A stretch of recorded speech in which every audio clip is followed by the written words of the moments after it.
Welcome to the TrainAnything Show. This is John. And I'm Dylan. We believe anything can be trained, and we're here to talk about it, inspiring belief in action, one podcast at a time. Today, we're joined by our first guest, and now first repeat guest, the one, the only, Haley Chura. I'm so honored. I love these titles. I'll hopefully be the first, third, three-peat as well. Just keep inviting me on. You know I love talking. Perfect. Well, let's sing you a Taylor Swift song. Haley's on the phone with Wada, she's over it.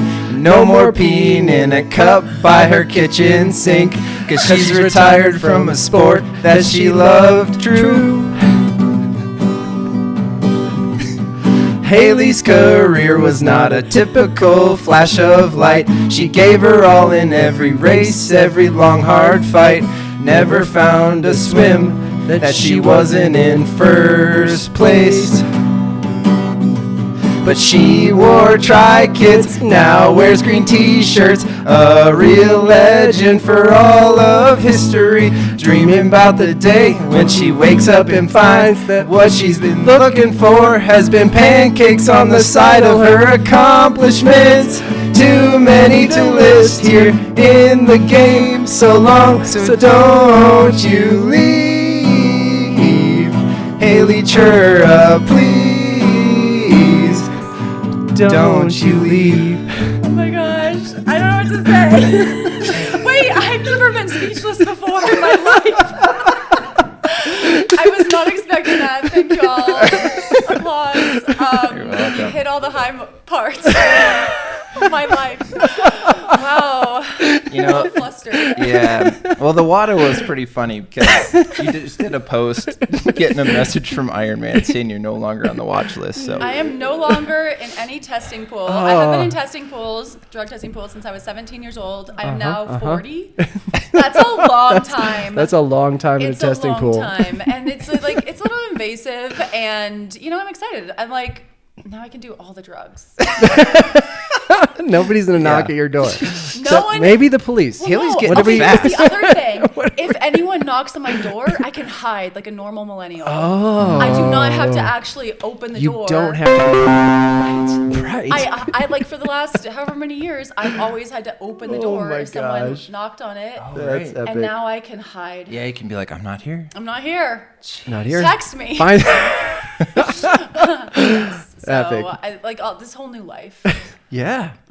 That's pretty fun. But Yeah. you're still swimming. I am You're still still swimming. grinding. I know. I swam the Fiala at Yes. 5:30 this morning. Yes. Our 12 days of Christmas. 12 days of Christmas set, quite fun. White elephant party afterwards. on. I'm still running quite a bit. I have not been riding my bike much. That's like the only thing I will. It's kind of surprised me, but it's actually still packed. I went and did a little Seriously? I did a little training camp with Tamara Jewett, another pro, in California, and so I rode outside there, which was fun. I got my fill, and then I just left it. No, I'm just. It's been Never really mind. nice weather here in Bozeman since I've been back, and it's been I wanted to get a lot of running in, just because it's been nice, and so I think that's what's been calling to me is running and swimming. I don't know why. Yeah. And the gym. I love Gym. the gym. Hitting the gym. Yeah. That's good. So Love it. Did you say Tamara? yes. Was she training for what was the T100 race that just happened? No. What did She she did do? not do a Qatar. She was training for I think it's now La Quinta, 70.3, but also just.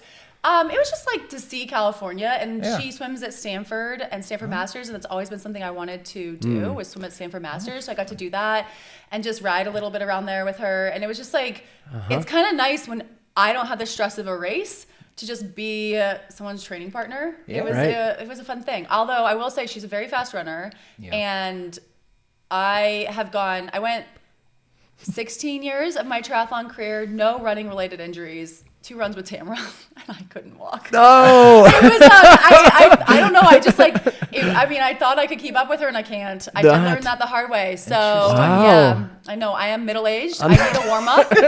I'm doing okay now. I had to take a couple weeks off running where I was just swimming. That's why I've been in the pool quite a bit. And but now I am fine. Getting ready. I do have some things on the horizon, but I think we'll get to that later in our conversation. Are you like a Kenyan runner where you just kind of 12-minute mile pace to start, and then you kind of build into every run you do. That is the only part of me that is comparable to a Kenyan runner. I do. Your run strategy? I love a slow warm-up. I do love a slow warm-up. I wish we had more in common, but I think that's it. Yeah, Okay. I'm big on the slow warm-up. I mean, I'm that way in the pool. You lap me all the time. That's true. Yeah. That's true. Oh, Yep. right. John probably laps me in warm-up. Well, I just keep up on the warm-up Yeah. as I'm sprinting. I need to wake up. Like, all right, let's get going. And I don't like doing a lot of kicking stuff like in that 1,000 choice. I just like to get it done and then get into the meat. There you go. That's But my- now it's happening. Now That's it's your real. lane. Right. It's all yours. I am No, that was- retired. And Yikes. It happened. No, when we first met, was that 12 years ago? When we started swimming with you, I would sprint the preset and then I would be done, blown up. I know. I miss those days. Come it a was long kind way. of fun. I know. Dane and I reminisce about those days sometimes. Yeah. But you've Well- come a long way. It's fun. It's fun Thank fun you. to watch. Yep. We're trying. What was your white elephant gift today? What'd you end up going home with? Candy. Candy? A lot of international candy. Franz brought it. Right. So Right. I don't know Franz well. New to our swim group. Yes. But it was nice. It was a good prize. Of for what me. you saw around the table, you liked what you had. I liked what I got. Great. Yeah. That's the best way. You picked my gift first. I did. I had the best wrap job. I'm just going to say Yes, it. it was well wrapped. I Shovel, was not curious shovel. what was in there. I thought it was a shovel, and I wanted to like dig my own grave, but instead it was swim paddles, which I do love. They were a little big for me, and then some Those bands, are huge. which I do not. I'm never going to use a band again in my life. That's like one of my goals. Really? That was a bad gift for Wow. you. And so I Right. gave them away anyway, and then I a know. swim cap. I mean, I'm just gonna swim It with no was a cap. TrainAnything swim cap. Okay, know. it was a special swim cap. I We're regret conflicting though losing. business. So. I regret losing that, but yeah, luckily that was stolen. Franz actually stole that, and then I got his Right. candy instead. So I'm glad Franz was there. Yeah, good. He said he had paddles in his cart on Amazon. On Amazon that he did To buy not. paddles. Yes, he was waiting. What a successful gift exchange for him. I'd say. Yes. And my gift, I got the coolest gift of all, and it's for my son, Asher. It's a little toilet light. When you walk into the bathroom, it's got like 8 different lights that kind of rotate. Green, purple, You've already set it blue. up. Oh, yeah, right away. I was like, Asher, I got a present for you. in the He's toilet. like, present. He helped me set it up. And yeah, and there's M&Ms too. So whenever he's doing potty training, Hit him positive he can, like- reinforcement. yeah, you can look at a cool light. John got my gift. Eat I feel like you M&Ms. were not very excited about my gift. I got a case of Spindrift. I feel like that was a good gift. Variety That pack. was a great gift. You It's need to stay hydrated. You do. How are you going to train anything if you're dehydrated? Fine. I loved it. It was great. They're only 5 calories. All I John, ever right? wanted. Who brought the scratch offs? Do you guys remember? I don't know. Sam. Oh, That's that was you? Our director Our here. in-studio audience. That's actually a fun gift. It is a winning gift. I told Phil to text us when, When he wins it big. yeah. There's a lot of good stuff in there. Yes. Anyway, Yeah, good crew. we do have our first guest today. We do. Or This is guest. the first, Should this we is your all- first This is guest? our- First, Well, no, first first, audience. audience. Yeah, usually we kick everyone out. Yeah. Off camera is my friend and athlete, Samantha Rothberg, who is training for her first Ironman in New Zealand. And she did swim this morning, long course with us. It was a good experience. I think so far she's had a good traincation here in Bozeman. She was hoping for Winter Wonderland. Yeah, Instead, sorry. we've had 60 degrees, but Fahrenheit, which is quite warm. And Quite. but yeah, it's been pretty good. So Good. she's gotten the whole Bozeman tour, and including the Train Anything podcast. I mean, This is crazy. I know. Maybe Bucket we're going to list. sauna Bucket afterwards. list. We're going to do a cold plunge. This is great. making a day of it. How's your lungs? Are they acclimated? They hurt the first couple of days. Okay. They hurt the first couple of days. As Yep. soon as I Classic. landed, we went for a run 40 minutes later. Oh, right. That's good. Just get right into it. Off the plane, onto a workout. That's what I do to all my guests. Please come visit. Just- yeah. Come train. Literally when you get off the plane. I've been train waiting house. for you all day. Let's go for a run. That's what we do. That's so fun. I love it. Well, good. Okay. Well, let's move on. Every week we do a segment called our Train Anythings. It can be anything we're training during the week. It could be funny. It could be like deep or inspiring. I'll kick us off. Sure about that? Maybe. Why don't you go first, John? Right. Because I think I got it. But why don't you go first, John? Yeah, all right. So I am getting back to body weight basics in the gym. Push-ups, chin-ups, lunges, pull-ups, crunches, like all just body weight. Calisthenics. Yeah, and I'm hitting it consistently in the gym starting this week. So I'm pretty stoked about it, but that's what I'm training. That's awesome. Yeah. That's a good one. Mm-hmm. It's All real. All right, I'll go next. I'm training, potty training. That's my mission in life, is to get my son to go poop on the toilet. Ooh, that's a big goal. You didn't? I thought there was a glimmer of light at some point. This isn't the first. He was very advanced. He was very advanced 5 months ago, and he has lost. He has interest regressed. In it. So I'm in. Wow. That's what I'm gonna. Are we going to train get in. updates? Is this going to be like a weekly segment? It could be. We could do an Asher train anything. How he's Sure. coming on the progress there. Yep. So Oh, good. it can be anything, Haley. What you been training? I think I'm like kind of copying John here, but Okay. last time I was on the show, we kind of talked about my broken hand a year ago. Yeah. And I decided like a couple weeks ago to try to do a pull-up, which I hadn't tried to do in over a year because I just was so scared my hand wouldn't have the grip strength. And I did a pull-up. And then now I'm already up to 20. You can do 20? No, not in a row. 4 sets of 5. Nice. Seriously? Yeah, because if you're going to do anything, you got to overdo it. That's the name of my podcast. Gosh. Dude, that's so awesome. That's so true. Hey, Haley, we have a pull-up bar right here. We can do, I could do a some. little. Yeah, we can do a lot of content show. later. We can. We're gonna like just. What happened on that show? We're gonna be here till dinner. Yeah. That's awesome. Thank you. I texted my surgeon. I texted my occupational therapist. They already all know this, so sorry to spoil it. that Yeah, that's all right. I already told some of your audience, but I was very, very thrilled. So, it's just like Way to go. it's a nice like reminder that Yes. I'm doing a lot better than I was a year ago. Yeah, for real. Totally.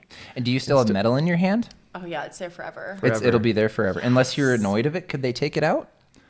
It's like Or a did very they- small bone. I don't think I would want that. Yeah. No. You don't I think notice it's it. there forever. No, Yeah. I mean you can there's definitely see it. It's like, it's cool. Jeez. Barely. What? Killing. I saw my no. You can't see it I think at it's all. cool. Try that again. Well, it just got like a. No, she doesn't. It's a bone. Look at the other side. That's how my That's just hand her hand. All right, I'm fired. You can drown me in the cold tub later. Her hands aren't coming out again. I actually might be finding new work For the as record. a hand model. Oh, So Yeah. for people who've had surgery on their hands and So, can't like, find it. Here, let me look encourage again. them to- Let me look. Oh, I Just a can't even scar. tell. It's just a little. Was it this hand? No. Oh, Okay. Next segment. Well, you brought some stuff. I brought some props. Yeah, we because- asked Haley to bring Okay. some things. So I brought a lot. I'm excited. Yeah. I'm gonna I can if I'm gonna do anything, I'm gonna overdo it. If you were here, Linda brought us some cool stuff from the attic on the Linda Elkins I episode. didn't know that this was like a new thing you've done. Okay, so first of all, we have a bouquet because I wanted to set the tone. Oh, I love It's this. just Yeah, like a we can holiday. just. It's gonna be in your face, so we can just set it over All right. here. Okay. Will it be on Next. camera? Yes. I brought you some wings Gosh. to wear. Should I wear these? Yeah, they're Tinkerbell wings. Hey, I deserve this after Yeah, the hand that's remark. right. So I hope. I brought my trophy from my first Ironman I ever won. Whoa. Brazil. It's in Portuguese. Look at So practice your that. Portuguese. That's awesome. Yeah, we can put that on the table for sure. I brought. wait, that's cool. That's so cool. 2014. This is your first Ironman win, Haley?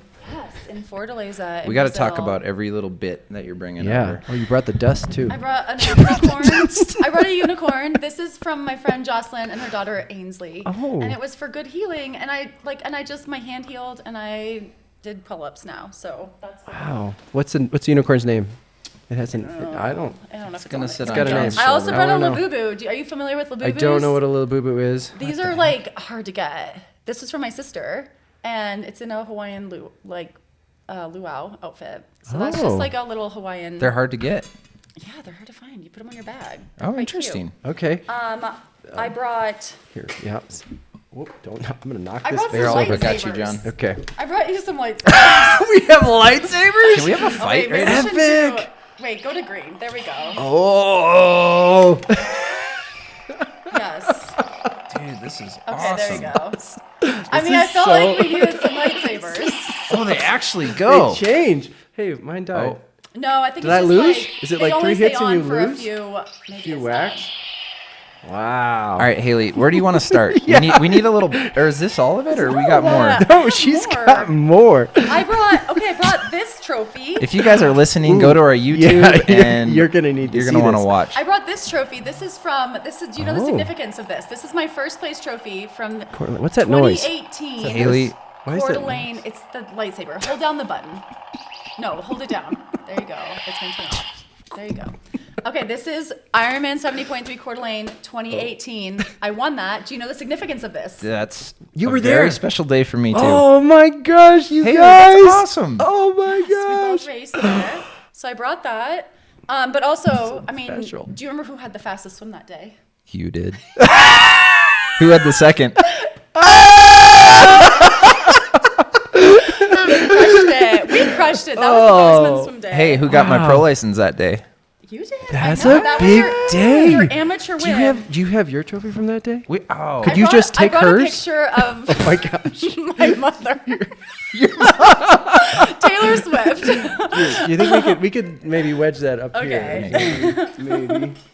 I brought, in case you want to wear, though, this is, if you want to wear what's my medals, this is my 5K Oh. win Oh, at from Disney. World cool. Pluto. Wow. I brought, That's great. John. Okay. here's I'll throw that on. a Kona. That's my Kona medal. I'll wear the Dude, this goofy one's one. cool. Yeah, I'm goofy. What place did you take on I'm a this Kona one? person. Kona, 20th. That's the most recent one. Oh, this is the most recent one. recent one. Yes. It's like seeing a gold medal. And then Haley, I this is also like brought, weighty. This is cool. I know.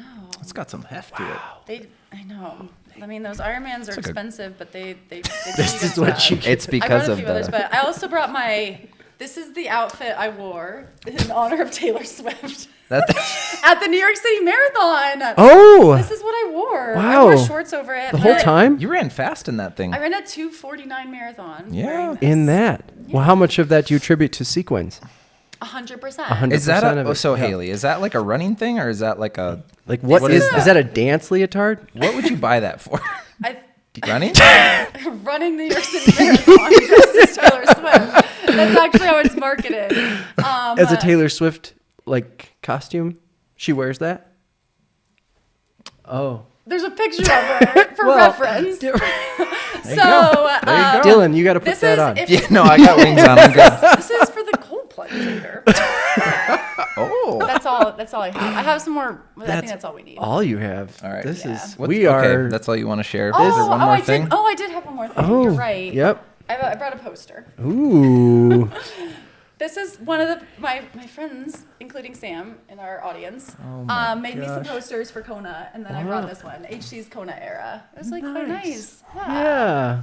So Way to go, I forgot- Sam. You Wow. made this?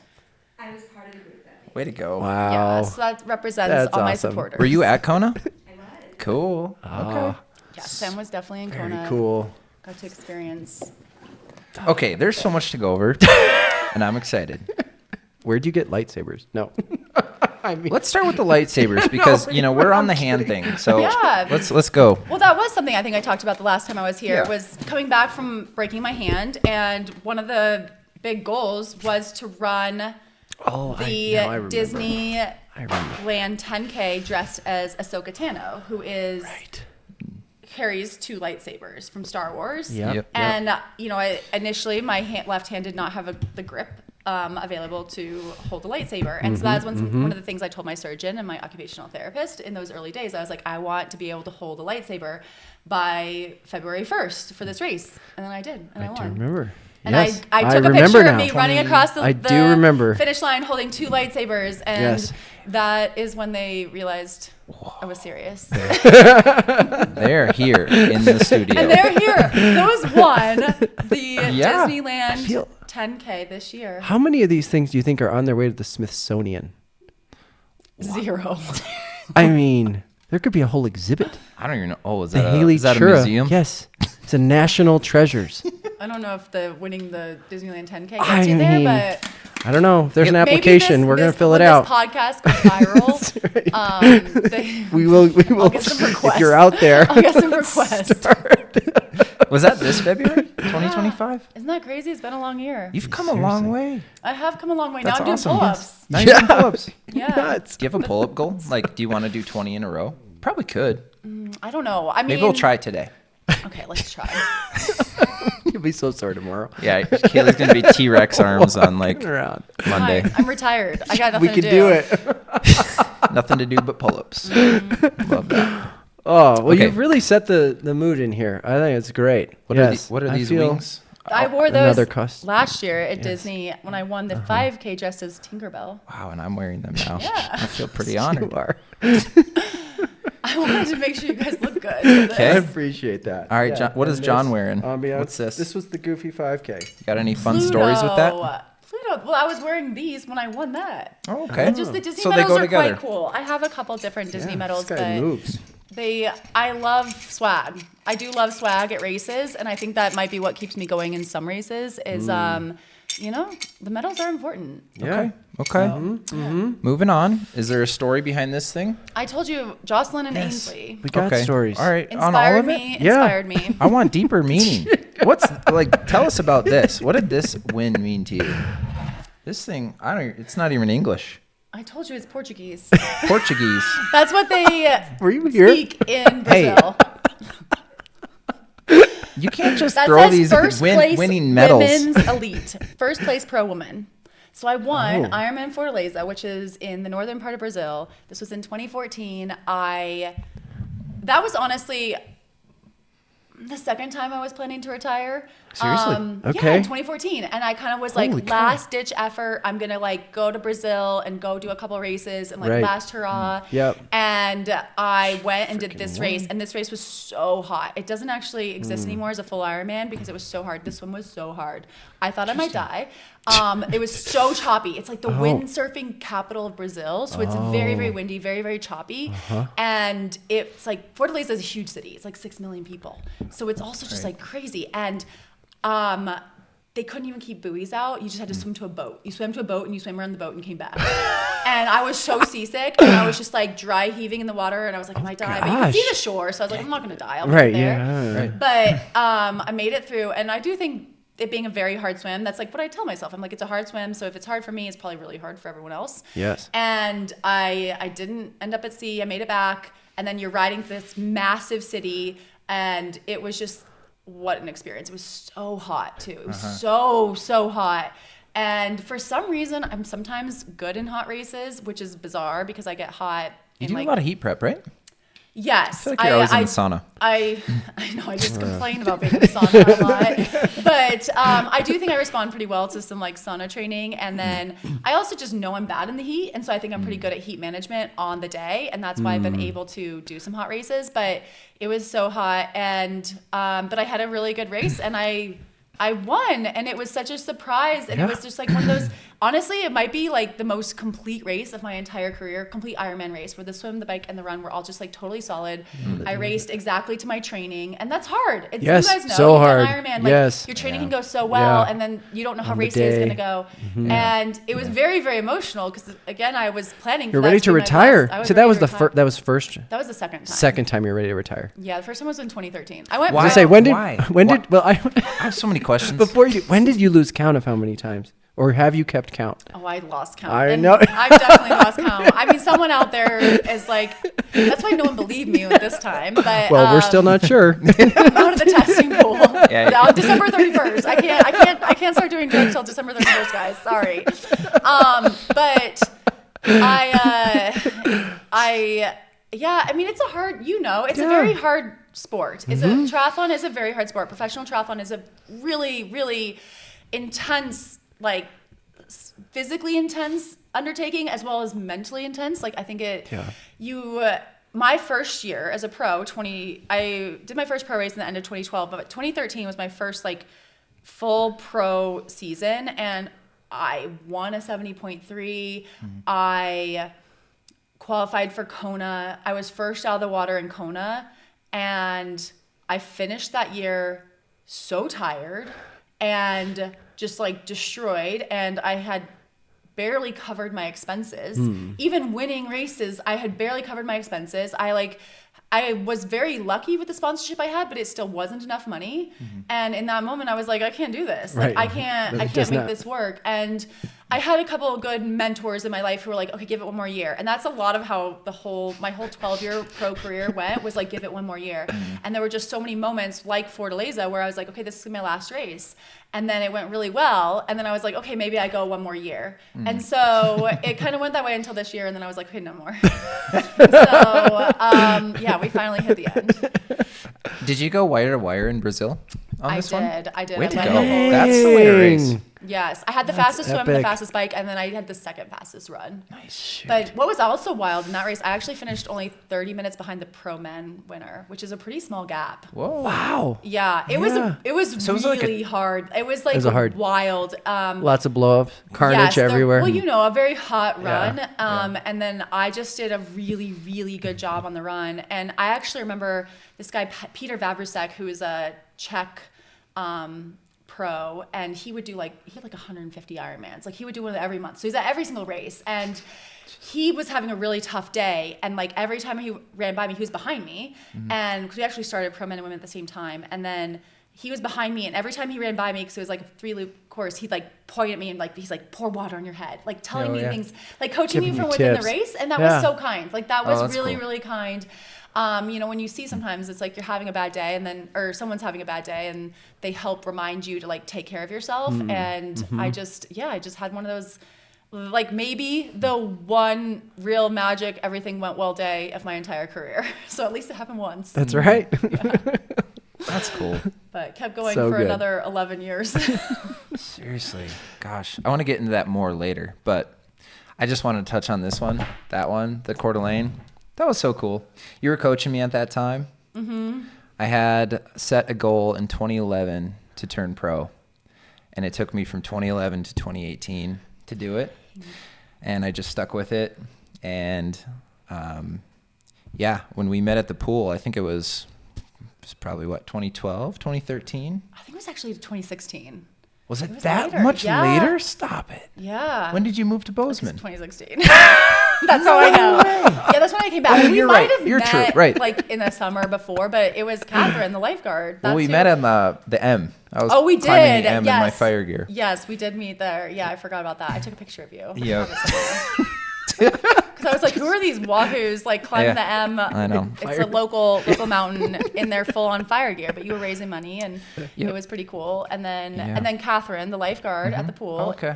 was like, would you please help this kid? Yeah. Catherine was the best. She was the best. She was always Well, like, Dylan, you got this. Like, you can do it. She was so motivating. It was again your pacing, and you had a really good swim stroke, but Yeah. you were just young. Well, and it's so funny. Like, even the high school swimmers in Bozeman who join us, they can rip a 50, right? Yeah, At 25, right. 100. Yes. But then anything past 100, they're like, gone. Youth. Yep. Right. what They just don't have happens. the aerobic But then endurance. it's great. You age and you get smarter Smarter. and better. It's so good. Yes. That's Yep. the best thing that can happen to any of us. Aging. Aging. So 2016, holy cow. Yeah, and then you were like, hey, I'll just coach you. You should do 70.3 because I was doing Olympic at the time. Okay. 2015, I was getting pretty fast, and then I got stress fractures and like pneumonia, and then you started swimming with us in 2016. That's what it was. And then I switched to, you had me do 70.3? St. George, my first one. That was a brutal first 70.3 That You remember sounds about that? Right. That sounds about right. Just hot and hilly, like the But it's, 70.3. you can drive It's- there. It's like it's somewhat Yeah, local, it's in the I area. guess. But then Coeur d'Alene's where it all came together. It all That's happened right. for both it was of you. a very Boom. magical day because that was Yeah. like I Both of won the you. race, you won the amateur race. Oh. Yeah. Aaron Lyons was first amateur Oh, in woman the out of the water. water. Aubrey, Yeah. What a flex. Wall, also like Like Yeah. the whole won her crew age here? group out of the water. It was a Wow. really, really cool day. Bozeman swimmers are legit. Yes, it is. For the size of our community, we have some really, really talented athletes. I know. I am so grateful for our crew. Like the White Elephant gift exchange today. And I mean, we have 2 lanes now, like filled, right? Like 6 people a lane. Maybe? Today? Yeah, If 5. everybody Anyway, comes. it's pretty cool. Anyway. Pretty stoked on it. Okay. Is there anything else we want to talk about before we move on? I think we're ready to go on. Let's do it. All right. Into the meat. If you didn't know we were already there, we weren't. So when we last spoke with you and had you on the pod, it was early days Kona prep. I mean, Kona was the focus, right? Mm-hmm. And Just qualified. Yeah, you were Kona, just qualified after Texas, and all eyes were on Kona. You weren't going to be distracted, what have you.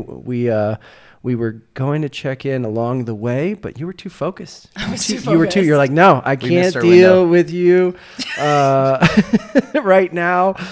And then you got there. So we want to hear about how the prep went. So like, take us back. And I'm most curious, given the experience that you have, and so you can hit on these things as we pepper you with questions as we go through. But you've had a lot of at-bats throughout your career, and so you went into this kind of knowing that this was the last, this was the last time you were going to say you were going to retire at the start of a race.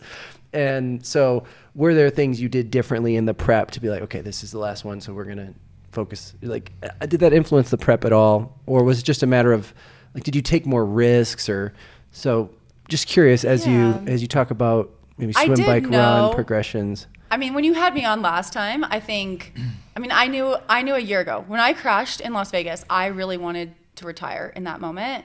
And that is the only time my coach, Matthew Rose, who coached me my entire 16 years that I was in the sport, said, no, not this time. Don't end on that note. And I'm thankful for that. But that's one reason I finished that race in Vegas. And I was really, really, really sad after that race, and for just a lot of reasons. And so I was like, okay, here it is. I'm going to give myself 2 chances to qualify for Kona and hopefully get to Kona and then be done after Kona. So that was like a year in the making. And I feel like I told quite a few people. It's like, again, I'm like kind of chatty and I'll tell everyone everything, but not like publicly. Like, I didn't necessarily want to publicly put that out there because I also like to give myself the chance to change my mind. And as I have. And so I was very thankful in Texas. I went to that race. I think we discussed this. I did not feel prepared, but I have a lot of experience. And so I was able to finish 8th, get the last Kona slot in that race. And then I was like, okay, I'm not doing Placid. I'm not going to do another race. And that was just another thing. I really wanted to only race in North America last year. And I just felt, I just had a lot of, after you've been hurt, I just didn't really want to travel or risk getting hurt in a foreign country. I just had all these new fears. So decided to spend the entire summer focused on Kona, and I think I did. And I called it my sparkling summer. Like, it was a really, really wonderful summer of really focused training, and I got to just build and do, big workouts that I was really proud of. And I think maybe there's a little bit of me that was like, okay, this is like the last time you're going to do this sometimes, which made me sad a little bit because I actually do enjoy the training quite a bit. But I also just wanted to put myself in Kona ready to have the best possible day. Like, I wanted to go out with a good race. Like, I wasn't there just to show up. Like, I was there to race. And I actually went to Kona thinking, I was like, this could be my best Kona ever. Which was really, really exciting because I did turn 40 this summer too. And I think that's not something I saw when I was, 20 years old or even 24 getting into the sport. When I was 24, I'm like, oh yeah, I'll be one of those 80-year-olds still racing Kona. And now I'm like, no way. Like, it's too hard. It's way too hard. And they're so impressive. And then a racing pro is definitely different. Like, there's some women who've raced well into their 40s and I really admire them. But I started when I was, I was pretty young. I was 24 when I did my first Ironman. And so my Ironman age is quite old, and I've just been doing it a long time. And I know how fast everyone is, and I love being competitive, and I feel like I'm on the verge of like not being there and just not being able to put in the training. So this summer I put in the training, and I felt like my bike and run were potentially the best they'd ever been. So, and my swim is my swim has been really good in the past. So it was good. It was good enough. And and so that's how I went to Kona, and I did go in with a sense of gratitude. I think I had a lot of good friends who came to cheer, and I felt really, really supported. I felt like I knew race week. I had everything pretty dialed, and it was just a great experience. And that, set me up that even race morning, walking in, I was like, this is the last time, this is the last time I'm going to do this. And I just really savored that. I savored a lot of the race, and even like the really stressful parts. I'm like, okay, this is the last time. So I think it was what I needed. It felt like, I think I talked about this in my retirement, like it felt like a gift. Like I got to end on my own terms. I had a solid race. It was the all women last. I mean, I don't want to say last all women's Kona, because I feel like it could still happen again. But for right now, it was just like a really, really special experience. And so I'm really thankful. Yeah. That's cool. Yeah, you said your swim was good enough. I've swam with you a long time, and there was like a point, maybe it was like after Texas. It just seemed like I can tell when you're swimming really well, when you're swimming lights out, and I can tell when like you're tired, because we swim together and we just know. But when you got closer to Kona, I could tell you were gonna crush it. Really? Yeah, you're like, everything was clicking, and there's just a sharpness about you that I noticed.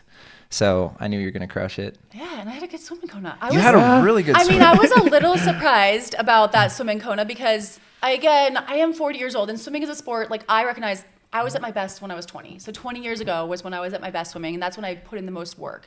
And so I'm really proud of myself and thankful for how I've held on to that. And I know I'm racing these women that are really, really good swimmers. And we know Lucy Charles Barkley. She's a legend in the sport, and how she's held on to her swim, I think even over the years, is incredibly impressive. Yeah.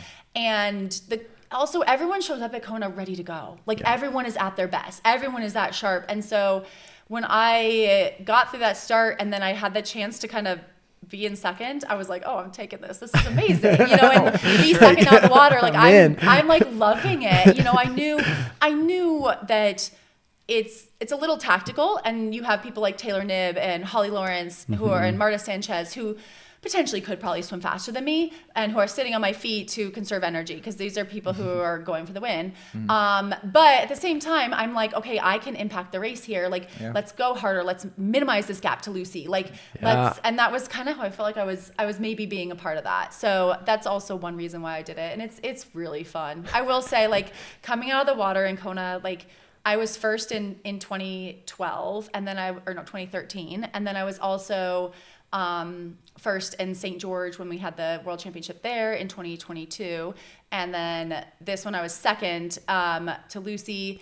And it's really fun. It's really fun to be in the front of the race and just like coming through there and everyone's cheering. And I savored that moment a lot too.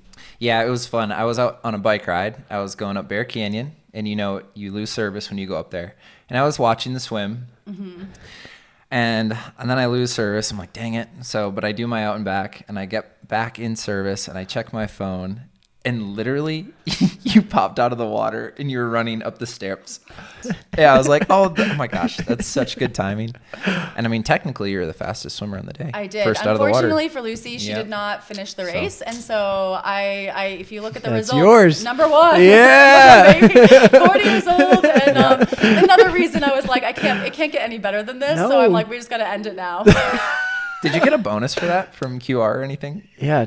Is there like an asterisk on that or no? We are working on that. Working on that. Okay. It does seem like they probably will. So good. I have not been paid yet, but QR. Come on. Thanks for the shout out. Yes. Yeah. I think QR was very, very, that's my swim skin sponsor, my bike sponsor. Yep. They were psyched. They were really psyched. And I think that swim skin is great. And it is, I think it also shows it's not the most expensive swim skin on the market. And I do think that's something.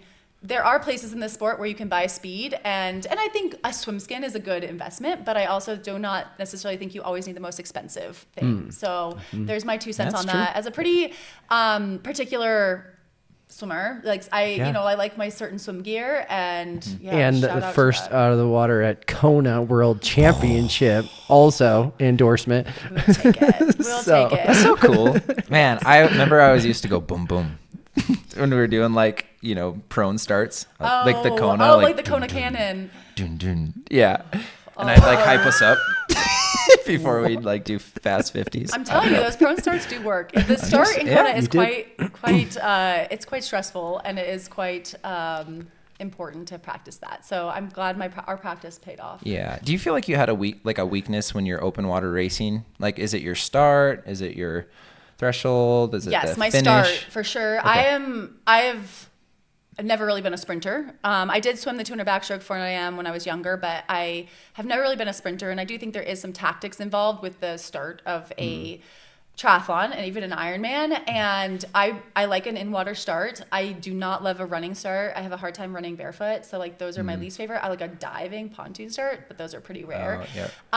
So I have worked on that. Like I have worked on that. I mean, I noticed as we were heading into Kona, a lot of stuff was get out, even paddles and first and the prone starts. We did a lot of that heading into Kona. Yes, very and intentional. Worked. Yeah, I mean, I got myself in a really good position because then once I'm going, I feel pretty good. Like the threshold stuff is like that's my bread and butter. There. Yeah, that's what I'm good at. You're a machine when it comes to threshold. I know. You're so what I'm awesome. made for. Yeah, that is open water swimming. Yes. Hold that line. Okay, so that's a swim. How about the bike? Like what session did you do going into Kona where you're like, oh yeah, like how many highlight repeats? Yeah. No, I do 12. So Highlight, for all our listeners, Highlight is a local mountain climb that is about 8 miles long. And I would say one of the sessions that gave me a lot of confidence was at the TrainAnything camp. We did a time trial of Highlight. And I actually went faster than I had the past 2 years, which I was pretty excited about because I had spent several months off the bike when I was injured, and just building back from that. So I was like, okay, I'm as good as I was, but in 2023. And I also did one really long ride, I think I did 130, more than 130 miles on Labor Day, and did that ride and was able to go to dinner. And so that's like another thing. Was that with us? No, with Amanda. She did, Amanda and Scott. Oh, right. But that's which is another thing I encourage people. Like sometimes it's being able to do the session and not be super fatigued after. Zonked. I think those were some of the bike rides, and I do ride a lot of repeats on Highlight. I love that. I just you are the legend of Highlight. Yes. I don't think we should race for a sign like the Haley Haley repeat route or something. Yes. We should get something there. That might get me to get back on the bike. Just go see it. What's the most repeats you've ever done up Highlight? 6. Which it ended up being like 115 mile ride. Is that biking from your house? 115 Okay, mile and then ride biking home. Yeah. With 6 Kona repeats and 6 repeats up Highlight. So 6 times up Highlight. Is that 1,000 plus feet elevation? I mean, 8,000? each one I think is about 1,000. Yeah. I think. That's a big day. So yeah, it was a big day. It's a big big ride. day. That will get you. I mean. Did you? Yeah. Well, did you spend much time on the frontage road? No. No, because they were doing construction this year. Oh, that was So, miserable. Yeah, I'm incredibly boring. I'm an incredibly boring human, and so go with the disagree. Props. Who's gonna disagree with that? The props. No, don't believe her. I love doing the same routes over and over, and so I think part of that is. I feel safe on some of those routes. They're lower speed limits. And then also I can tell my fatigue level, because I've ridden certain routes so often, I can be like, okay, I feel good today. Or if I'm like, wow, I feel really bad. Like I need to get to bed earlier. I need to eat more. Like what do I need to change? And so that is one of the reasons I like doing a lot of repeats. And I don't really get bored that easily. So right. And that's a pro tip right there. I mean, what you just said. So I know. I was like, oh, that's so cool. Yeah. You're always analyzing like, how am I feeling? How's my toe feel? How's my finger? Like, how does my energy level feel? You're always thinking about that stuff as a pro. Yeah. And I wonder if that'll change now. If I'll get Maybe exciting not. and I'm going to do a whole variety of things. I'm going to change up all my routines. I'm going to You're going to lose awareness of how you're feeling. No. Probably. I already have.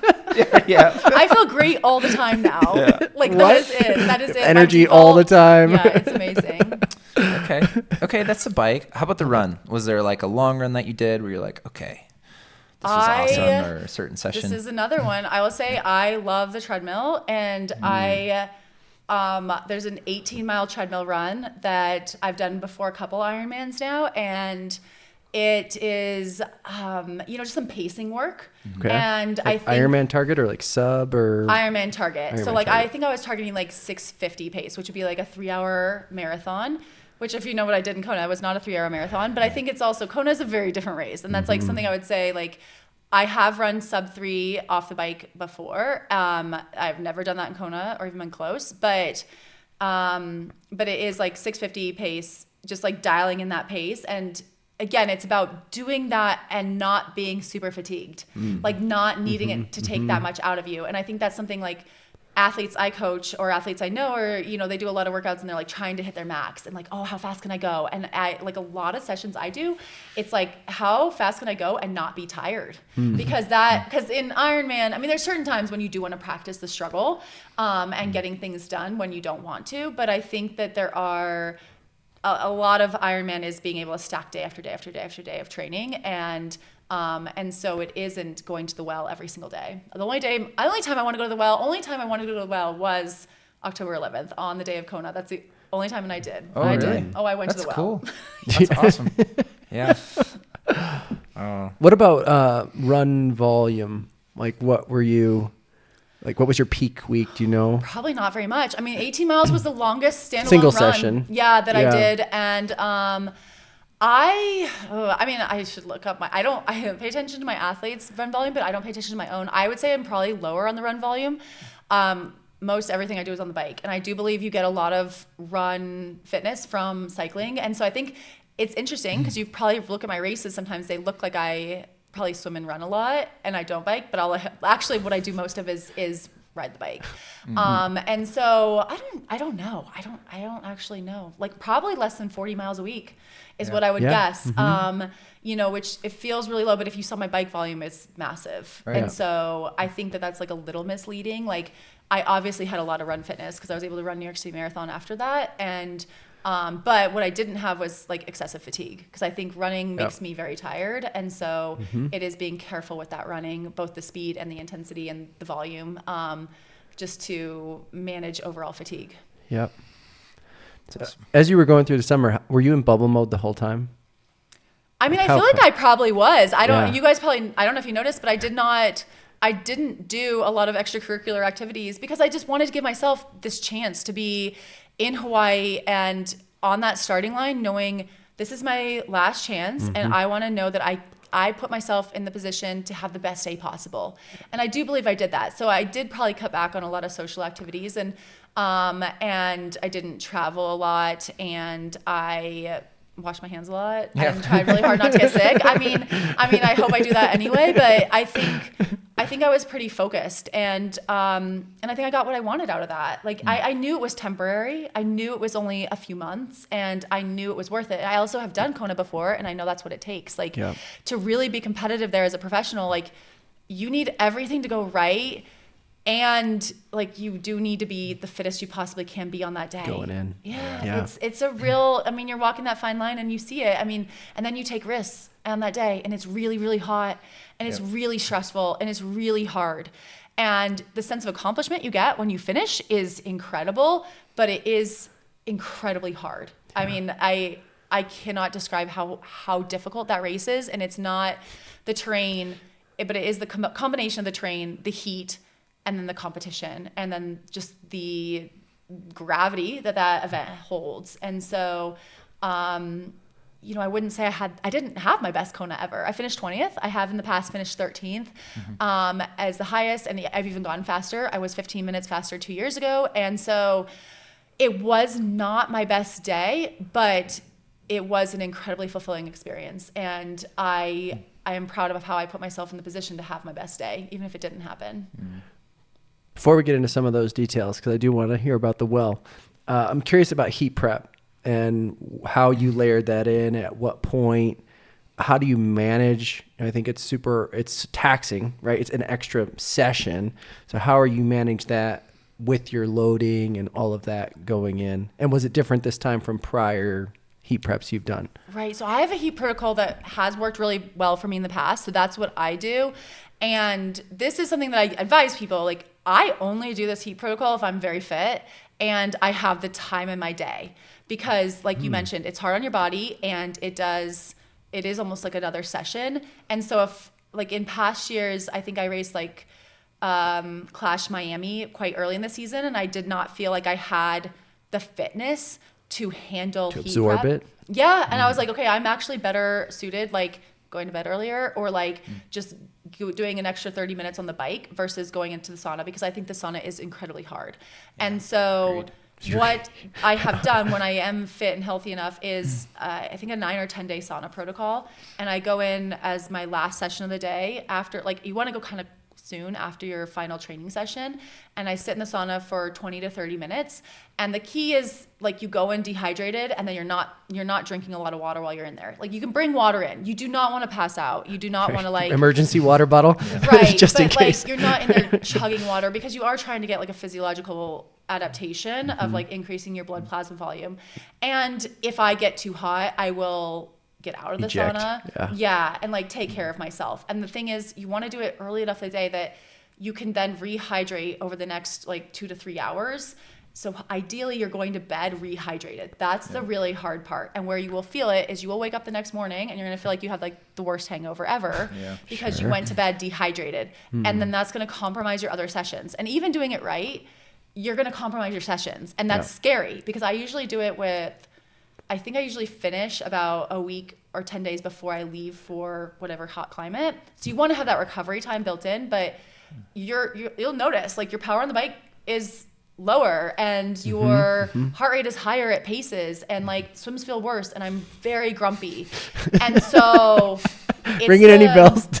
It's a really hard thing. So this is why I'm like, I don't tell people to do it lightly, because I think the sauna can be enjoyable. And there's times now where I'm like, oh, I'll just go sit in there for 5 minutes. It feels good. Right. But I think it is something like, it's advanced level. Even though it might sound easy and enjoyable, I think it's advanced level. And it's just like, and you do want to be careful, and you want to give yourself that recovery time to like rehydrate those like days before you leave.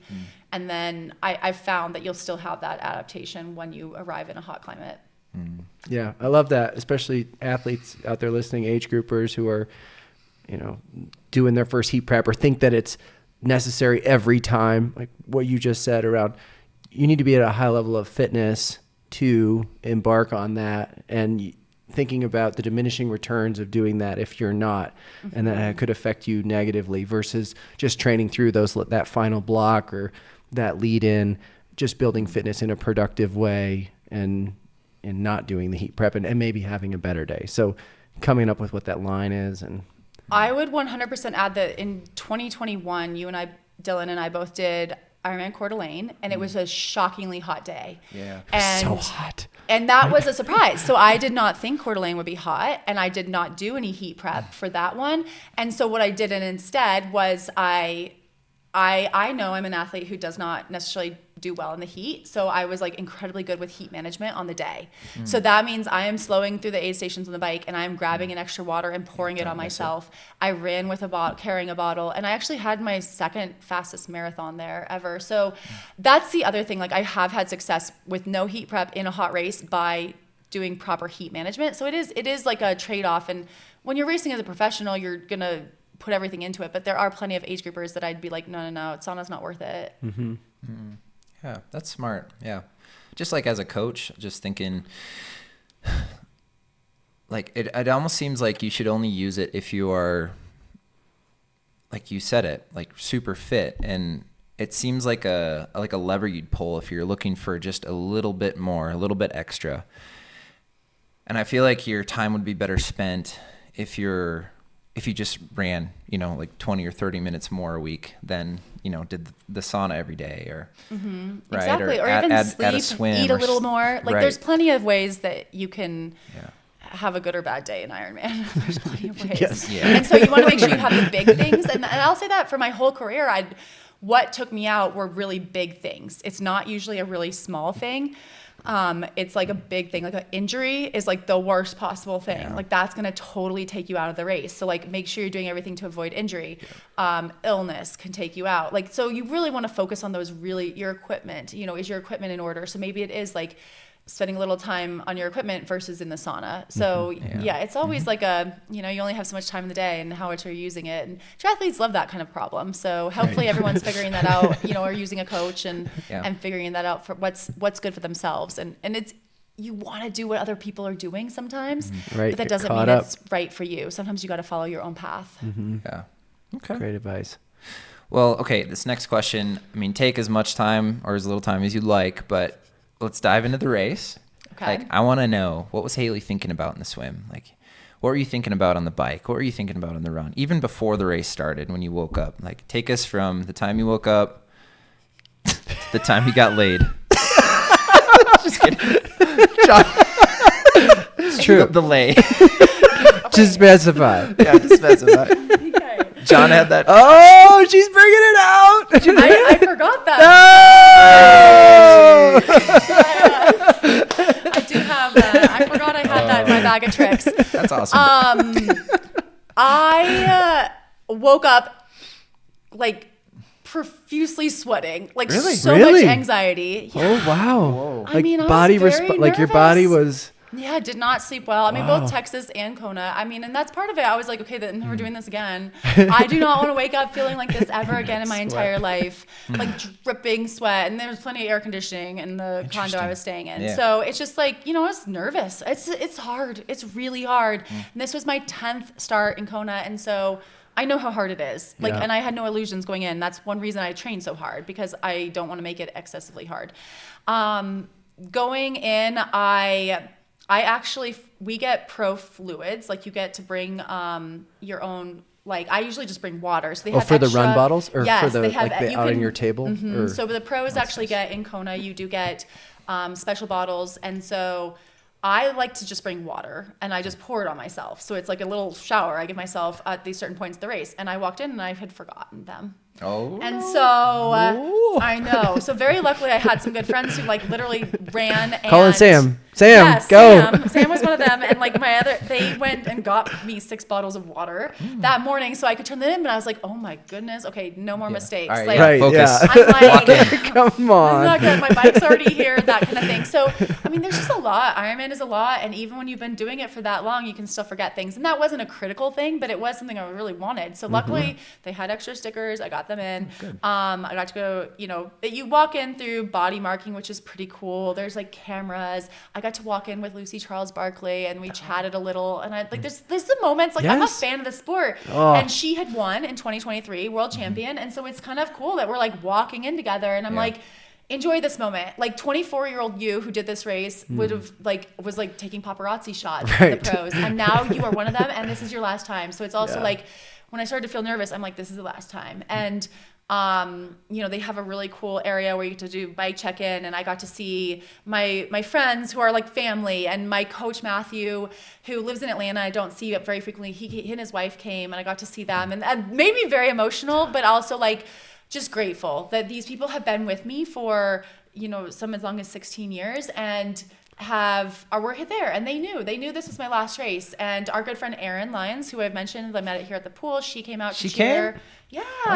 Nice. And so like, these are people who've seen me at my worst and seen me at my best, and were there to support me regardless of how the day went. And so I reminded myself that, like, I had gone through every single scenario. Like, if I don't start, and it's like, that's fine.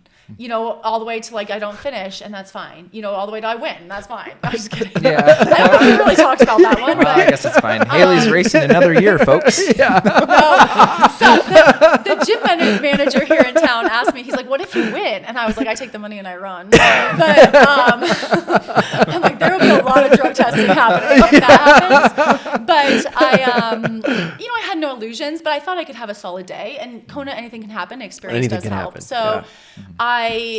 and it is a little nerve-wracking. I got a special colored cap, which is kind of fun. If you're like cool. one of Yeah. the I fastest mean, swimmers, somebody which to watch. well, and I didn't do a lot of media for this one. I think I was not really on a lot of people's radar. I haven't raced much, and I did end my 2024 year was good, but I ended it very injured. Correct.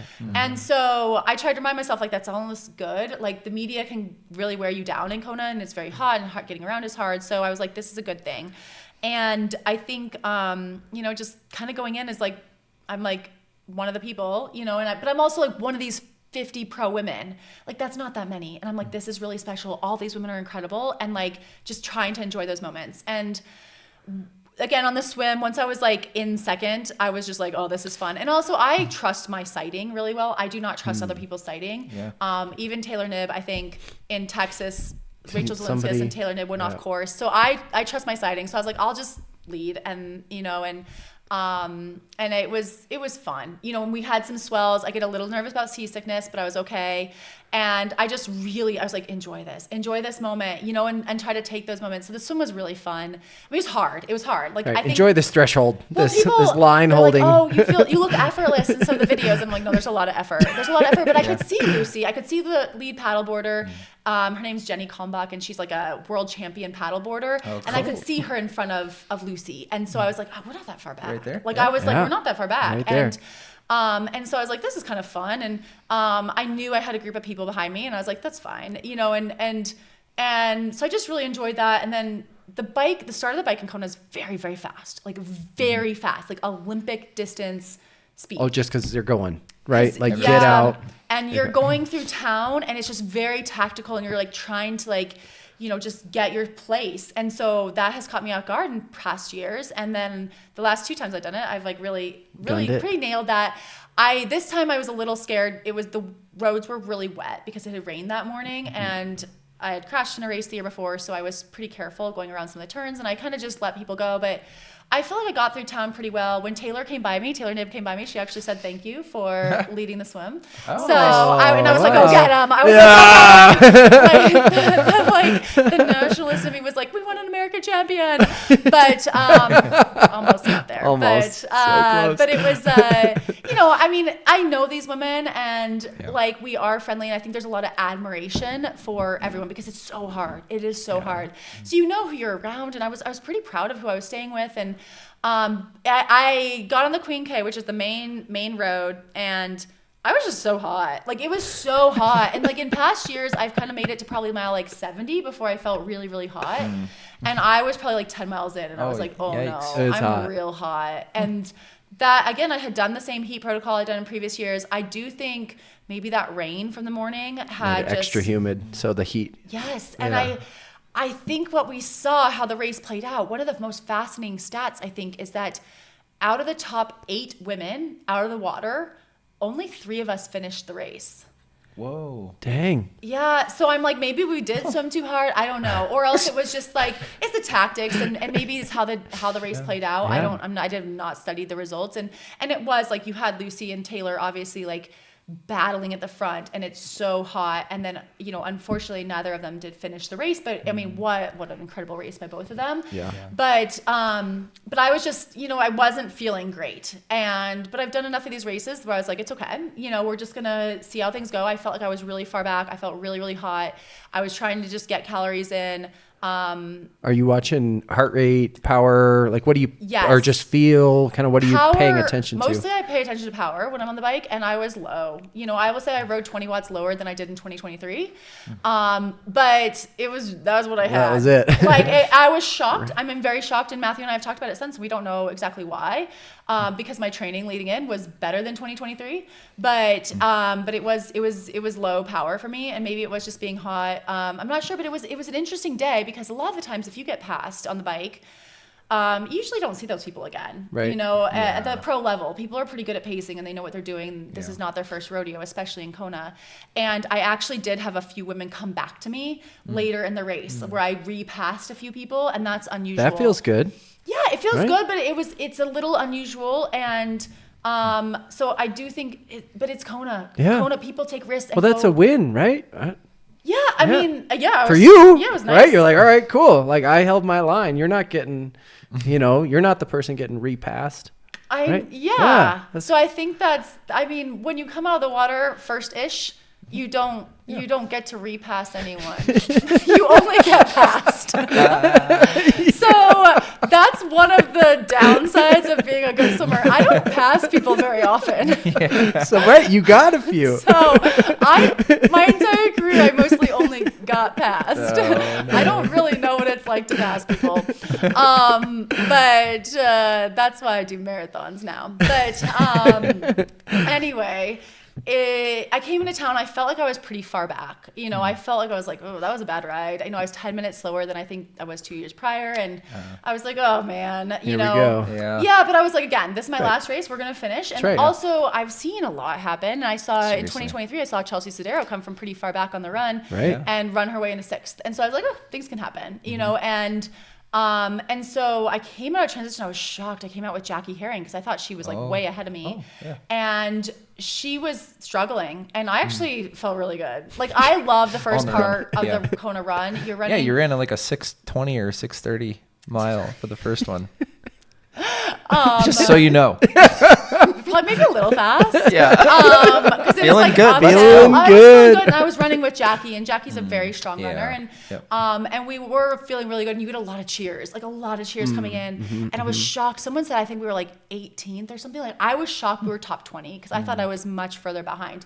And that was kind of an interesting thing. And I was chatting with Jackie a little bit, and I was like, I mean, like Jackie's an incredible runner. She won Ironman Cairns earlier this year. And I was like, you could probably run yourself in the top 10, that kind of thing. And she was just going a little too fast for me. I just knew from past, like I can't run too fast on Aloha. Like on that first stretch, it's so easy to, because you get a little bit of an ocean breeze. There's a lot of cheering. It's very exciting.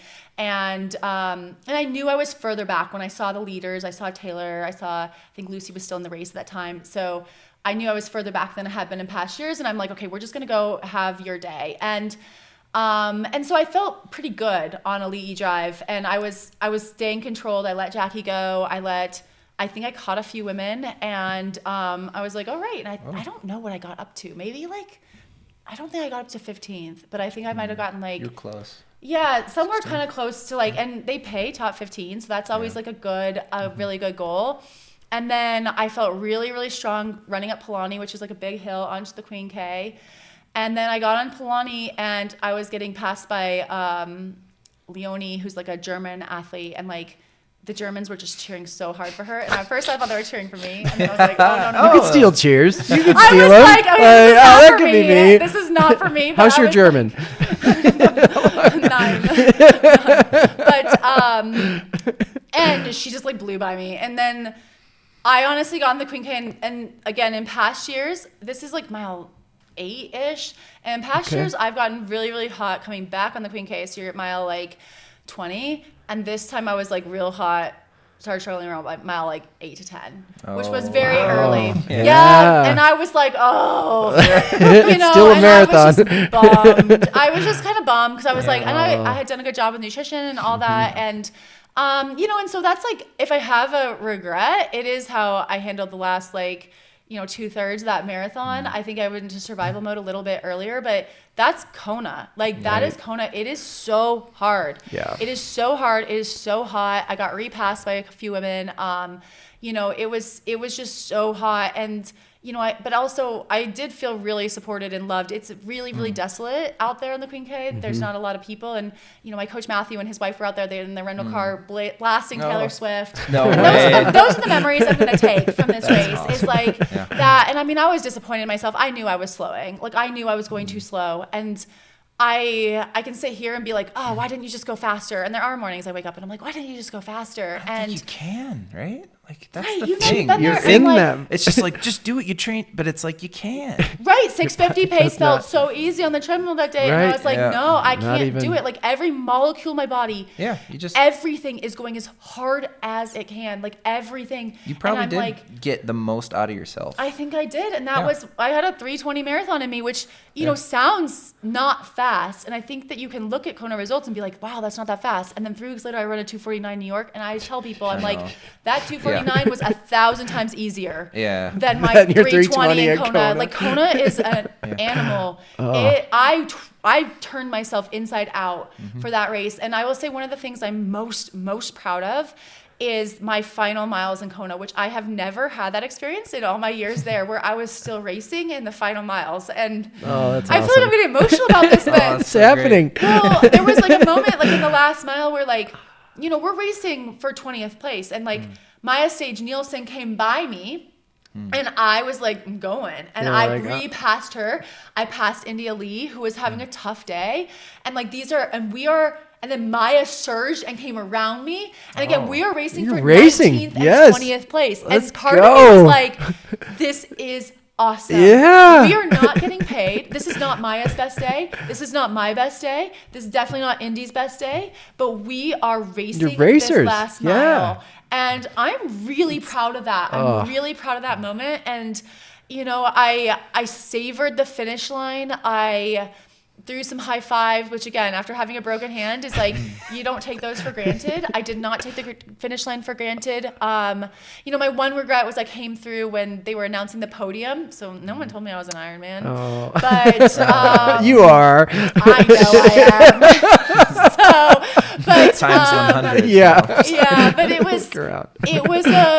I savored that moment and I will never forget it. And I'm really, really proud. So yes, I collected my lei and and then, and then I got to reunite with like friends and family and other athletes, the pro women who I admire so much. And I came away feeling really fulfilled. Like that was what I wanted, especially that last mile. I'm like, that is what I've wanted my whole career, is like, to be racing the last mile. And no, I didn't want to be racing for 20th, but I'm proud. I held on for top 20, and so it was a perfect ending. Yeah. Oh, love it. That's really cool. Yeah. Man, where do you go from there? I feel like I want to like sit in that last 2 miles with you, because like it just says a lot about humans and like just people, right? It doesn't matter, a lot of it doesn't matter what you do, like a win versus a third versus a fifth versus an eighth, like there's different wins. I mean, it matters when you're professional because it's how you make money. It's how you make money. I know. But yes, I think when I reflect on my career, I'm really grateful for my wins, but I am also so grateful for the life experiences. And that has been something the last 2 months that I've really had a little bit of time to think about, and like the person I am. And I'm like, oh man, I wouldn't have that if I hadn't like had some of those really bad races, where I had to walk like a half marathon and it's so embarrassing, but I like got myself across the finish line and I got my bike packed and drugged through the cobblestones of Europe when it's 90 degrees. And, I'm so embarrassed. And now I'm like, no, I'm someone who can handle anything. Yeah. I have navigated Brazil and my Portuguese is not good. And so it's like, I think I'm really grateful for those experiences. And then I think the people you meet, I mean, that's so cliche to say, but our good friend Amanda Cool, who was there racing as well and had a tough day, and I'm so proud of her for finishing. And I think that it was so cool to see her after the race, and it wasn't her best day of her life, but that finish line is special. And I think, you should have her on her podcast and talk about that finish line, because I think that Kona finish line, but every Ironman finish line, it takes something special. I've done so many and I've never had one that was easy. But I am really proud and grateful for all my finisher medals. Yeah, seriously. And these wings. Gosh, I can't believe you run with this in your pits. He can hardly, he's ready to take it off. He's just sitting here. It was a 5K. I actually just like safety pinned it on. Yeah. But. Okay. Let's talk about life after Kona. You've been busy. I did. I went right into it. Yeah, what was that? What would you call that bender? A midlife crisis. I probably shouldn't be admitting this publicly, but I was scared. I've been very scared about this transition. Again, I had talked to people about it. I talked to a lot of people about it. And even Matthew was like, my coach, he's like, you can change your mind and like maybe you race some North American 70.3s next year. And like just some other things, especially like going and training with Tamara. But honestly, going and training with Tamara was like, oh no, retirement is the right decision. Like I don't want to do this anymore. Like it was like doing intervals on the bike. And I was like, I want to go for like a nice ride on the coast for Santa Cruz. Like I don't want to do intervals. And so that's kind of a good experience. But I did try to carry my Kona fitness into the New York City Marathon, which I had gotten into, and that was a little bit of a bucket list. And even as a coach, like what is that like doing an Ironman and then a marathon? Didn't you do a 10K the weekend in between? Oh, I did. I did a 10-miler 1 week after Kona. There we go. Yes, I forgot about that. Yeah. The 10-miler, before that was a little scary. A week after Kona? I went back to the University of Georgia. That's where I spent. I went to college. We had our 20th anniversary of our national championship. And so they invited us to come, and I'm thankful for that, the timing of that happening 1 week after Kona, because I had the confidence to go. Because like reunions are kind of scary, especially a 20th. Like that's a long time. And like I was at my best. I was at my peak when I knew these people 20 years ago. I'm like, am I as good? I don't know. I'm like, have I lived up to my potential? No. Like if you had known 20-year-old me, I was so impressive at 20. And so there was like, I was a little nervous, but at least I was tanner at 40 than I was at 20. I had great tan lines. Great. And Love that. I had this story. I still was a fast swimmer. I'd been first-ish out of the water at Kona. Yeah. So I was like, okay, I can go back. But it was a great experience. I love those women. And it was so fun to see everyone 20 years later. And I did not get to swim in the pool. That was the one downside. The Georgia pool is so nice. I did not. But I'll have to go back for another time. You had to run 10 miles instead? Well, because I had athletes and friends who were in Atlanta the next day, they were running the Atlanta 10 miler, and that's a race I've never done. And I was like, I'm going to go cheer. And then I was like, I'll just jump in, which actually was the right call because it was rainy. And that was actually what saved me because it wasn't as hot as Kona. It felt great. But I will say, I think I maybe injured my diaphragm from breathing too hard in Kona, which was crazy. And I've had a couple issues since then. In the final miles of both the Atlanta 10 miler, which was my first Masters win, my first 40 plus win. I won the Masters category there. 1 week after Kona. I know that was the run speed I was looking for. That's how it happens. The key is an alcohol full diet and no sleep and no exercise. Dude, isn't that the truth? It's so weird. Just, you need no nutrition other than beer. Yeah, you just need joy. With liquid carbs, a little more joy. As professionals is joy. But sometimes also, it's too professional. It was not the same. Yeah, it's not the same as Kona. It was not the same. But what Atlanta is very hilly. So then I did that, and then 2 weeks after that, I did run the New York City Marathon, which everyone says is very hilly. But if you run through Atlanta 2 weeks before, not hilly. Not nearly as hot as Kona. New York City breeze. It was so easy. What'd you run? A 2:49. 2:49. Easy. I will say, you guys haven't done major marathon. So crowded. I was I've not done prepared Chicago. for that. The first 2 miles, I was in 8-minute pace. Just get through and actually that felt many people. terrible. That felt terrible. I was like, oh my gosh, I'm not going to make it 26 miles. I'm wearing this outfit. Oh my goodness. But also it's a point-to-point race. You can't. There's no easy way back. I didn't even carry a phone or money to take a subway.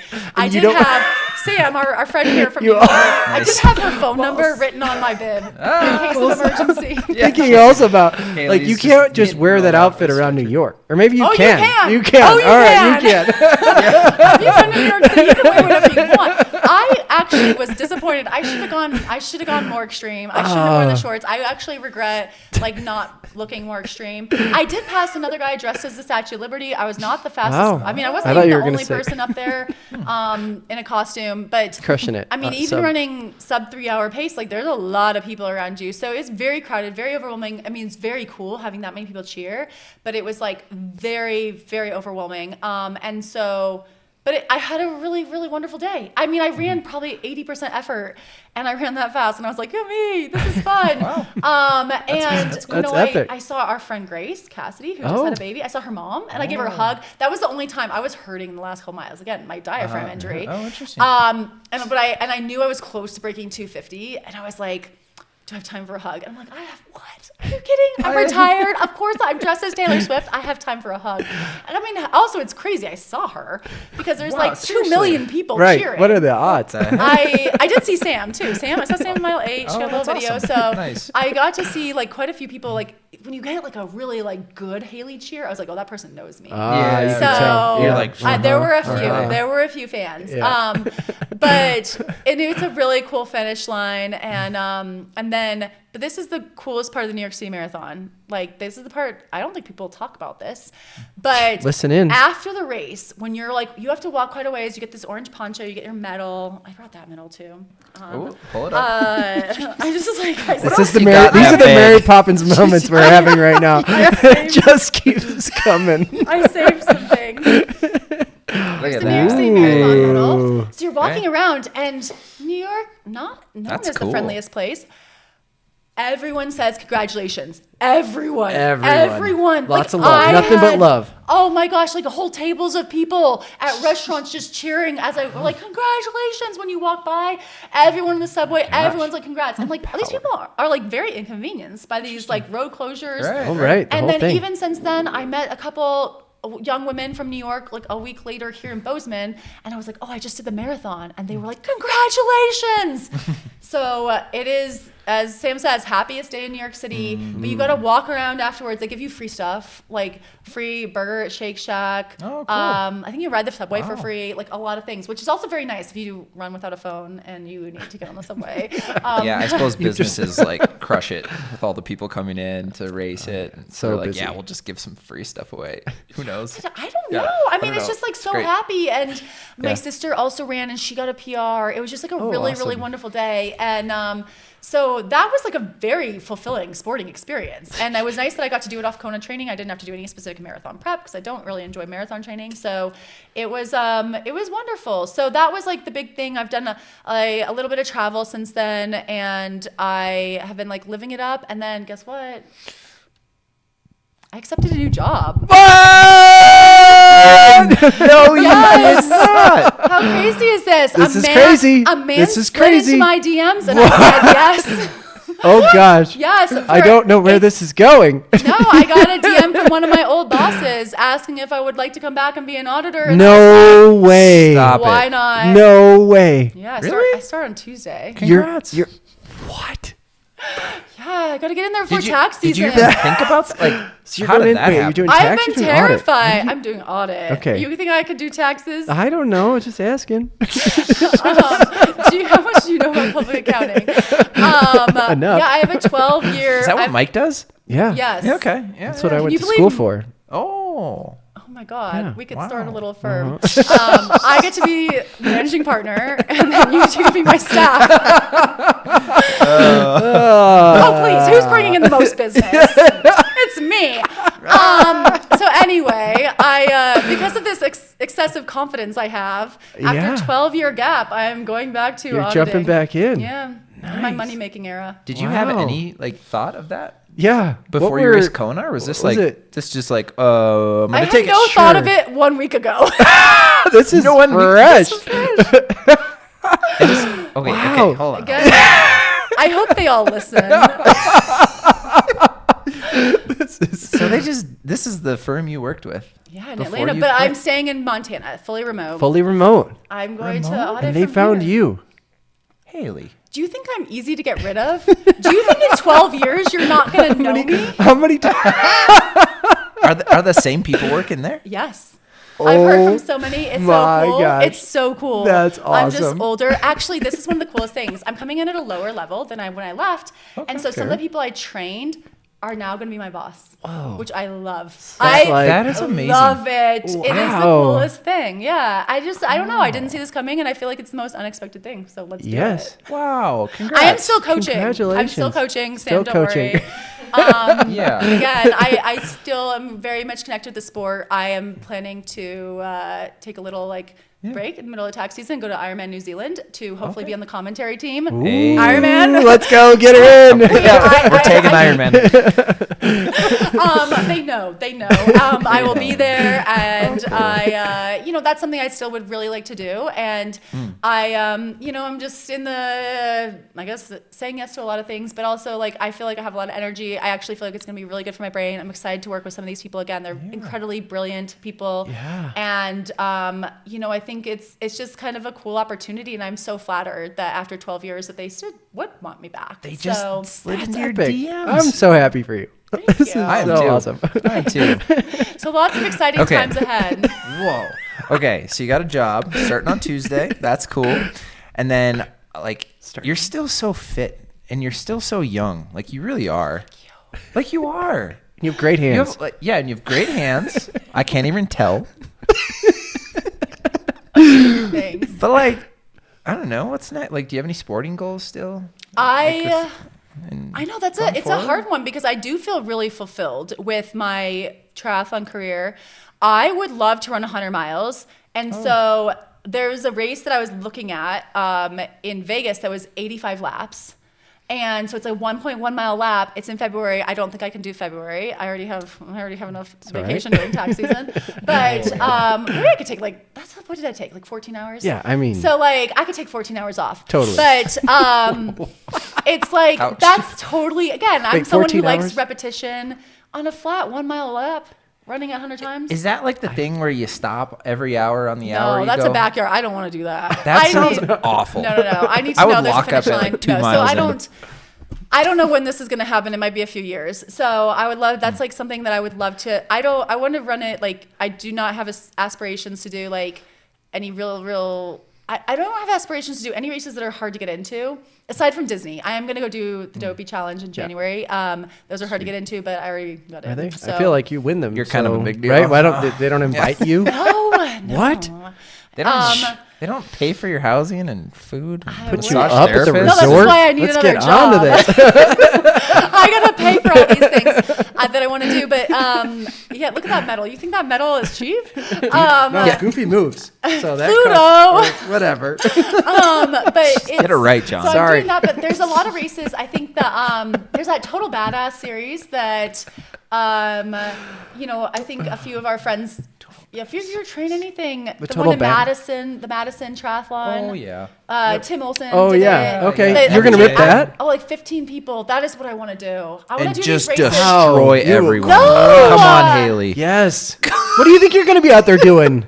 Just Hanging out? That's experiencing awful. it. No. I can sign up the day before. You can. I'm like, I I'm know. not Yeah. There's no transition racks. No, yeah, you just set your bike against a tree if you're lucky. Chaotic event, and Heck that is yes. what I'm searching for. So if you have last minute chaotic events, Yeah. Send me a But you're DM. searching, but not because you want to be last minute and chaotic. Right? So so like tell me something's Right. happening tomorrow, and And maybe I'll she'll show be up. Yeah. love it. So that's where I am now. Yeah. So we'll see what happens. How's Cowboy going to handle your retirement?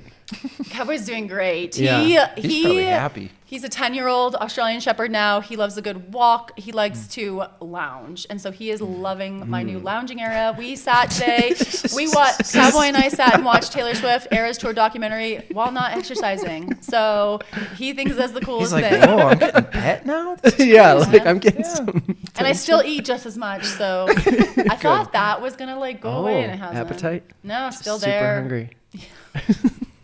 So I don't know. We'll see. But I have learned, I think, in the last 2 months that I do really love swimming.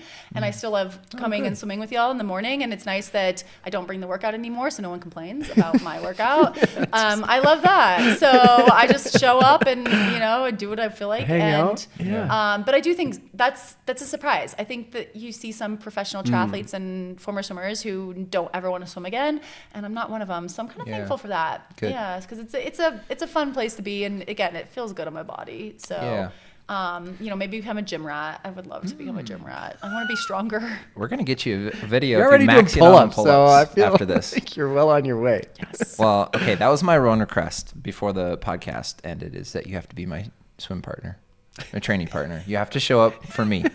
And While not I'm have to still a support- professional. I should Gotta have hold kept on. Need someone. I should have kept those extra large paddles that got stolen from me. No, I can do that. I think I got at least a year in me of like swimming in your wake before things. Actually, no. I mean, already 20 years, it hasn't gone downhill that fast. As long as like nothing drastic keep happens, showing up. Right. I think we can do that. Yeah.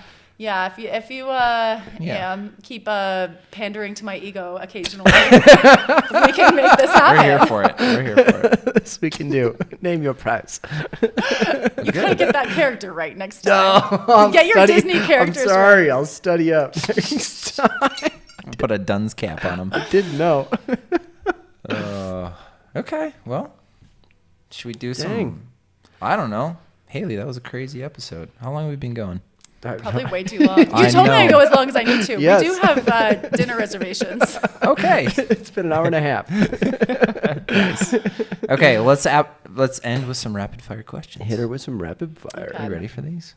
No, they're rapid fire. The point is I'm not ready. It's true. Way to go, Haley. All right. If your life these had are a gonna be theme good for song, her. what would it be? My whole life? One song. Or just like this moment? I mean, it's Because your answer. Your I life. mean, Be like a I'm really into Father Figure by Taylor Swift right now, which I don't think I live up to, but maybe that's what I'm aspiring to. wow. Okay. Yo, don't listen to that. Don't listen to it. I tried to learn it. I couldn't do it. Finish. Next podcast. Maybe Yeah. we'll have it in Yeah. there. We'll work on it. Okay. Finish this sentence. Triathlon is. One of the biggest gifts of my life. I think it's been, I'm so thankful. That's a good one. I thought you were going to say over. That would have been more rapid. I know. We don't have one word answers here. Okay. You can expound. Favorite workout of all time. All time. All time. This is like going way back, but when I was in college, I would do 2100s backstroke long course on 120. And On I just, 120. yeah, I'm just really proud that I could do that. That's mental. I know. What were you coming in on? Like 113, just like hammering them. That's wild. That's told how you go to the you guys Olympic didn't, trials, You folks. guys didn't know me when I was good. You think 40-year-old me is good. You're so impressive, This Haley. is what everyone at Bennett Thrasher is going to learn. They knew me in my early 20s. And 'cause again, I started this firm 18 years ago. I was in my Right. early 20s. I Yes. was so good at everything in life in that age. And I'm now, And now they get me. Oh, you're still too impressive. All right. If you could instantly master any skill outside of sport, what would it be? Cooking. Oh, I'm terrible. you gonna lean into that? I actually No. have thought about it. I Yeah. have thought about it. When I was in the Hamptons with Sam, we drove by Ina Garten's house. I Oh. love Ina Garten. And we drove by her house. We were inspired. We saw her on TV. We drove by her house. And then we went to a local grocery store, bought all the ingredients, and made Ina's bolognese. And it was good. It was really good. So that it's in She me. does. I can. Yeah. I need a chaperone sometimes, and I like really need like maybe that's what I need. In addition to my poster of Taylor Swift, I would like a poster of Ina Garten, and she's gonna look over me as I learn to do more than boil water. It's good. Good goal. Good Hey, goal. that'll be fun. Okay, let's see. Song that gets you pumped. Father figure. Come on. I don't know what you want me to say. It wasn't our song. Opalite. I'm like, you asked me like 700 This is fine. song questions, and then you're disappointed when I bring Taylor Swift This for all no, of them. Well, you know, not the I was same. hoping for a different Taylor Yeah. Swift song. Tell me one Okay, I don't know. I do like. Also. I mean, Opalite is a Okay, great song. all right. Opalite is a great song. Has a really catchy chorus. Okay. Opalite. Opalite. It's the man-made version of opal. Do you know what opal? Oh. Opal is the birthstone for October. Got it. Do you know who was born in October? Hey, Taylor Swift. Travis Kelce. Oh, How do you all not know this? I was like, not you. You're not. There's, look around. There's no Taylor Swift. In this. You're missing out on Are life. we? All right. Let's see. What's another good one? Let's see. Who's your dream training partner, past or present? Carolyn Joyce at the University of Georgia, honestly, was I learned so much from her, and she's a 3-time Olympian and 4-time Olympic medalist. Oh. And we were roommates, and I just learned everything I know about elite sport. Honestly, I learned from Kara. Like, she was such a professional at such a young age, like 18 years old, 20 years old. Like how she approached races, like she was not nervous. She believed in herself. She believed in her training. There was no amount of pressure that could get to her. And also how she trained. She trained so hard. She was a 50 freestyler, trained so hard, like legendary trainer, and then, but also legendary sleeper. Incredible, like slept more than anyone I've Important to ever sleep. met. That's why and she I was so think, good. She probably was recovered. yeah, I mean, it's training. just like I admire Kara so much. And also I think she did an incredible job of like, even though I never made the Olympic team, I felt like I was a part of her successes. And I think that's so incredible to be only like 18 years old and have that level of maturity to make sure that the person in the lane next to you knows that you helped her get to the Olympics. And That's cool. yeah, I'll always be really, really just thankful for my experience training with Kara and in admiration of her as an athlete and as a human. Love it. I have a follow-up question. What is a trait of an elite athlete? Like, what do you think makes her an Olympic gold medalist? Oh, Like, most what was something important you learned trait. from Silver. her? She got 4 silvers, but I think it was this just belief in herself, and also it was like I mean, there was a time I think our freshman year she went to the NCAA championship and she was not ranked number 1 in the 50 free. She was not ranked number 1, and she told me, she's like, I'm going to win, and I was cool. like, And wow. you were like, whoa. Well, and she's like, no one can pull water as fast as me. No one can. And it was true. And she ended up setting the American record, not that year. I think it was another year. But like, and she could also just handle pressure so well. Like, I think I met her family. Her whole family was a bunch of swimmers. And like, she was the one who was going to get to the Olympics, and she did. And then even when she won the 100 free at Olympic trials in 2004, it was a big upset. And I mean, it was the confidence she had in herself. And I think that's what she would say. It's her confidence. And maybe that's like belief and self-confidence. Like, she knew no one could train as hard as her, and she knew no one could take care of themselves as well as her. And she knew when she got up on the blocks, like, no one could move through the water as fast as her. And so she went and she did it. And so, but also there were other women on our team who would get second place to her, and they were best friends. You know, they were really good friends. Right. And so I think there was that, like, and even how we were pretty competitive. And we would talk about that, like, you know, we didn't race the same events, but like, just, we were competitive people, and we're like, okay, we are going to bring out the best in each other. And so it's that, like, in workouts, it's like, let's go hard. Like, let's bring out the best in each other on this day. And then let's go be really good friends when we have dinner afterwards. So I think, and it's also that, where it's like, you're racing your best friend. If I either want to win, or if I'm going to get second, I want to get second to her, that kind of thing. So, which I think they have that a little bit in Ironman. I mean, we aren't quite as good of friends of people because we're older and all over the world, but I think there is an admiration for a lot of our competitors, or I feel that. I don't know if you do, but no, I do, maybe you hate for them sure. all.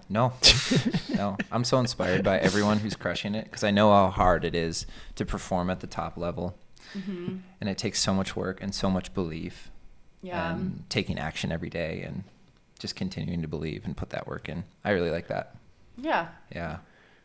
Last rapid, maybe. Last one. Yeah, we do. If you go through with this whole retirement thing, I don't know. I heard we have until end of December to change our mind, but no drugs yet. If you do retire, what are you going to miss most about being a professional athlete?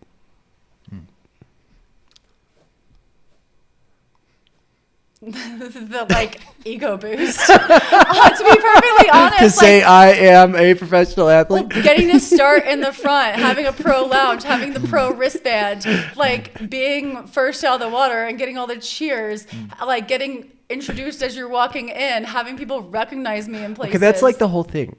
Yeah. I mean, I don't do this because I like to like shirk in the background. I mean, there is a like, I mean, it's nice. It's kind of nice. But now someday maybe I'll be someone's boss. And that is going to be just as good. So it's not like random people on the street being like, Haley, you're amazing.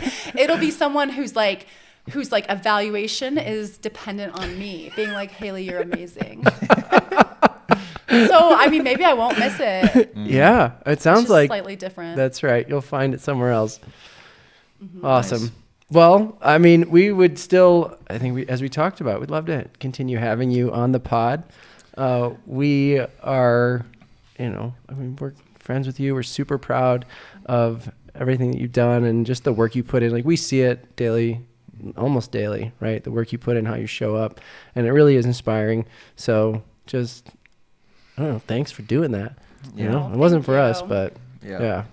Thanks. No, it's been fun. It's been fun getting to know you guys. I'm in admiration of your podcast, and thank you for giving me a place to tell my story so it can have a place on the internet forever. I want to make sure when all my new clients Google me. This is what comes up first. Well, next time you hear, we'll do a sauna talk. Deal? That's right. Okay, deal. We can talk about your job and what you're doing. Wait, we gotta do this while I can still fit into my Taylor Swift outfit. It's stretchy. It'll be fine. All right, we're gonna close it out with your song. Haley's on the phone with Wada, she's over it. No more peeing in a cup by her kitchen sink, 'cause she's retired from a sport that she loves so true. Haley's not the career was not a typical flash of light. She's gave her all in every race, every long hard fight. Never found a swim that she wasn't in first place. But she wore tri-kits, now wears green t-shirts. A real legend for all of history. Dreaming about the day when she wakes up and finds that what she's looking for has been pancakes on the side of all her accomplishments. Too many to list here in the game. So long, so don't you leave. Haley Chura, please.